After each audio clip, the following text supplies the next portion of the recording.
11 interesting facts about the Industrial Revolution. The Industrial Revolution was an important event in history. It can be defined as the process of change from an agrarian and artisanal economy to an economy dominated by industry and mechanical manufacturing. The revolution began in Britain in the mid-18th century and spread to other European countries, including Belgium, France, and Germany, and to the United States. The term Industrial Revolution was first popularized by the English economic historian Arnold Toynbee, who used it to describe the economic development of Great Britain between 1760 and 1840. The subsequent World Revolution led by the United States is called the Second Industrial Revolution. The cotton industry was instrumental in the revolution, while inventions were the main reason it flourished. The Industrial Revolution laid the foundations of the modern world and caused important changes, including making capitalists the leaders of the world economy, giving rise to socialism, and have a significant adverse effect on the environment. Learn about one of the major turning points in world history through these 11 interesting facts. The cotton trade was the major driver of the Industrial Revolution. The Indus-Saraswat, Indus Valley civilization in India began growing cotton in 2500 BC, and remained the center of cotton textiles for thousands of years. With the formation of the East India Company in 1600, cotton began to gain popularity in Britain, and by 1664, the company was importing 250,000 pieces into Britain. Demand continued to increase into the 18th century and beyond. In the 1700s, Britain was known for its wool industry, but cotton textiles had many production advantages over other types of fabrics. It was comparatively cheaper, stronger, and easier to dye and wash than wool or linen. However, there were two challenges. Britain did not grow cotton due to its cold climate and did not have enough labor to meet demand. Trade with cotton producers around the world, such as the southern United States, provided the raw material, and with British political control over India, the world's leading cotton industry. The situation changed rapidly and India became an exporter of raw cotton. Innovations in spinning technology, such as the spinning jenny, 1764, the water frame, 1769, and the steam engine, 1760, solved labor problems and Britain became the world's textile producer. Raw cotton production became profitable in the United States in the 19th century, and by the early 1830s the United States produced most of the world's cotton. Growing cotton with black slaves generated huge profits for large plantation owners, making them some of the richest men in the U.S. before the Civil War. The importance of cotton in the world economy can be estimated by the famous boast of Senator James Henry Hammond of South Carolina in 1858.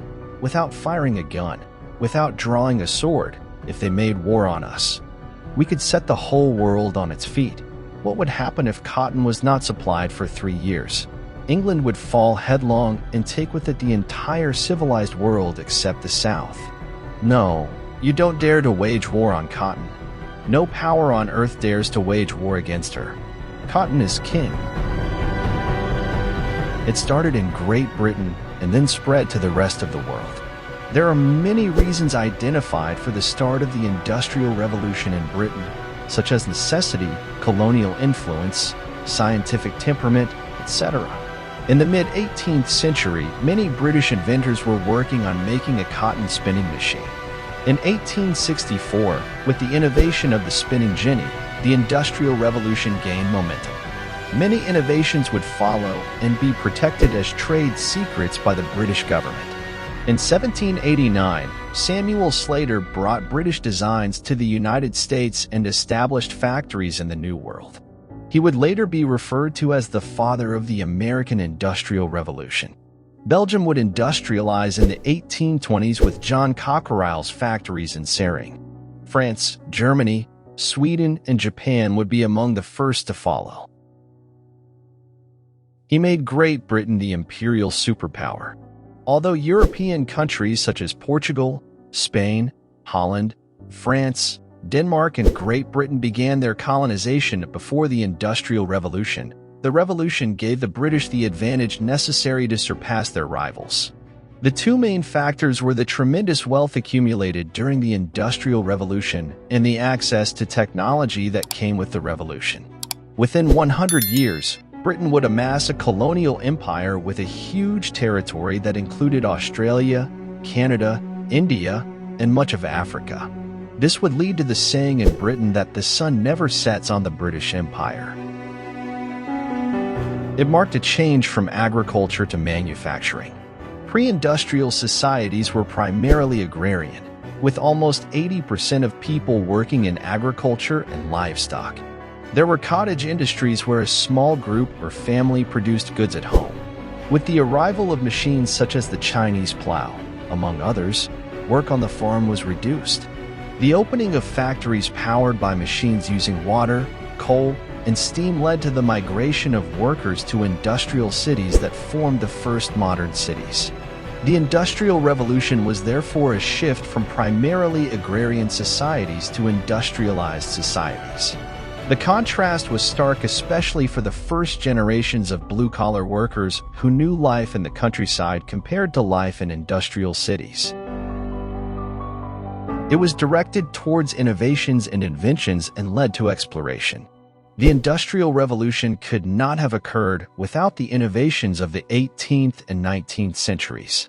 In 1733, James Kay improved on the old hand loom by making his simple flying shuttle that doubled the productivity of workers.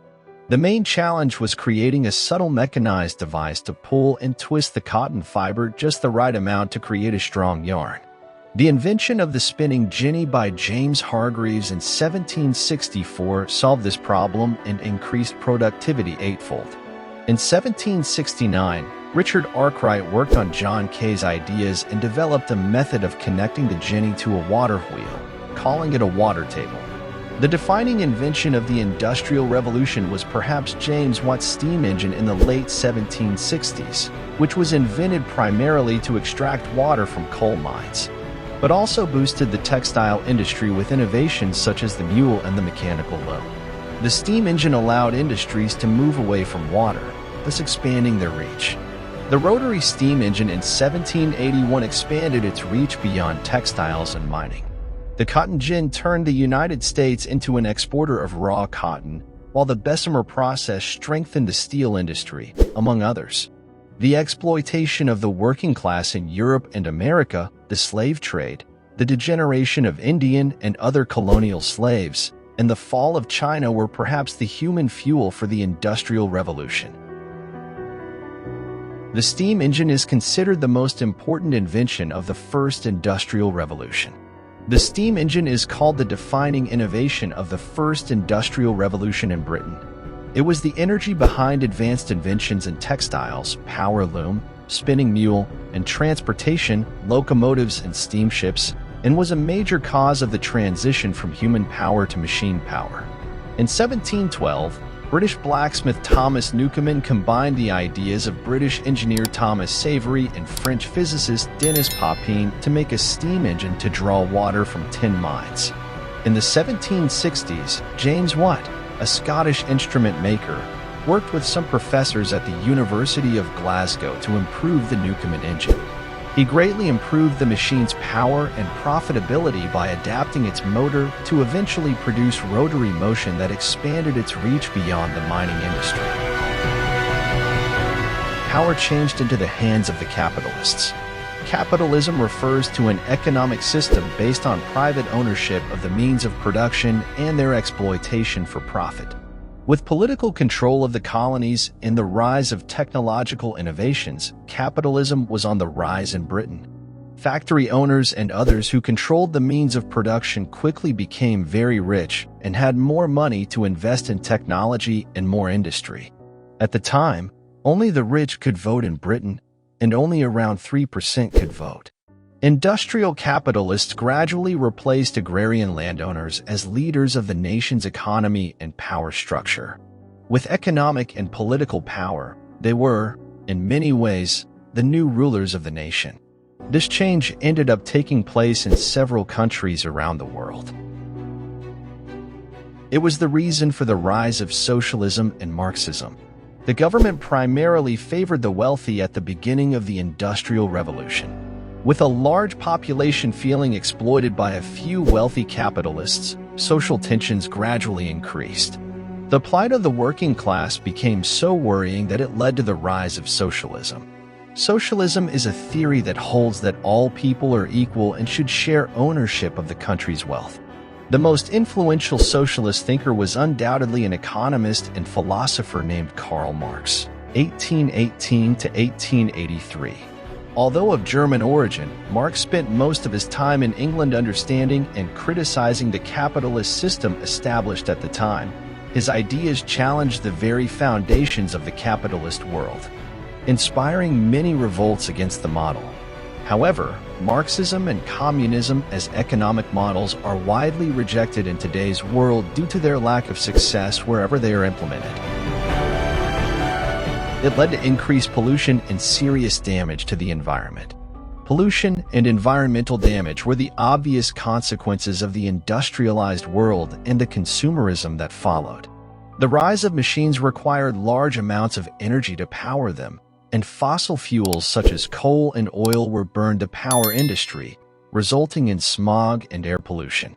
Chemicals were required for various processes, which led to the rapid increase in the development of industrial parks based on the chemical manufacturing of items such as dyes, plastics, and pharmaceuticals. Cities were densely populated and forests and farmland were cleared to make way for railroads and other infrastructure. Garbage was dumped into the rivers and the cities were heavily polluted.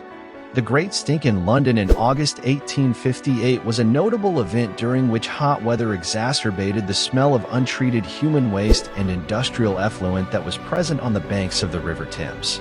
The continued advancement of technology has allowed large corporations to dictate the industrial landscape. This has resulted in a far-reaching adverse effect on the environment. He laid the foundations of the modern world. The foundations of what we can call the modern world and lifestyle, without a doubt, are in the Industrial Revolution. 250 years of industrialization have brought more comfort and convenience to our lives than perhaps the 12,000 years that preceded it. Modern cars, cities, airplanes, computers, medicines, plastics, cell phones, etc. They come from the natural progression of industrialization. Average life expectancy has more than doubled in industrialized countries, while average incomes have increased even more. On the other hand, it has led to unholy economic inequality, with around 10% of the world's richest people controlling 90% of the world's wealth, dramatically increasing pollution levels, increasing consumerism and materialism, and exploitation of the poor. Children in the Industrial Revolution. Children were part of the workforce of the Industrial Revolution. They often worked long hours and were used for very dangerous tasks, such as cleaning machinery. In the early 1860s, about a fifth of workers in the British textile industry were under 15 years old. The British government moved forward slowly with reforms that gave some relief to children in the Factories Act of 1833. The provisions of the act included: children aged 8 years or younger could not work in factories. Children between 9 and 13 years old could not work more than 9 hours a day. Children from 13 to 18 years old could not work more than 12 hours a day. And the children could not work at night. For factory inspectors were appointed to investigate thousands of factories across England and enforce the law. Factory acts would gradually improve over the next 70 years, providing little relief. So what did you think of today's video? Did you already know any of these facts about the Industrial Revolution? What impressed you the most? Let us know your thoughts on this matter, as we would love to hear from you and respond to your comments below. And if you liked this video and you haven't subscribed to our channel yet, do so and click the bell so you don't miss any of the interesting videos we publish every week. And if you want to enjoy and learn a little more, be sure to click on one of these videos that we suggest. Until the next video.